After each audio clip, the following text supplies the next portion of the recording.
what I mean is, if I'm midway through a transition, I should be able to keep going, and then for some reason find something over there, head my way back.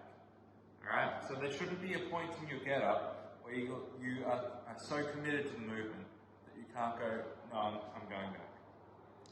To make that easier for you to do, there are three key positions you want to look at, or three key movements that will facilitate it. For the lunge, so the step from here up, I find the Turkish get up is probably your best option in terms of doing that under control.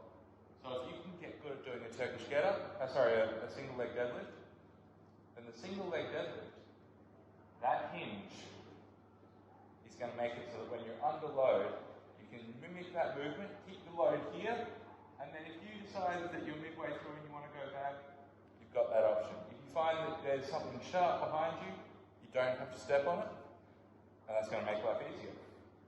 The next position that people often struggle with is the transition from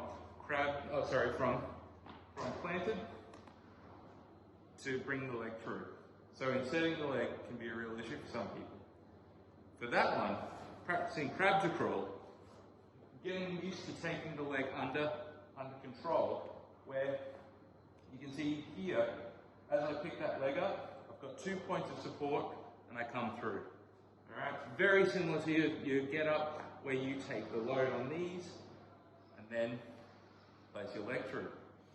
The third position is one that we looked at last week, and it's the simple roll from the side, making sure that it's actually a roll and not a sit-up.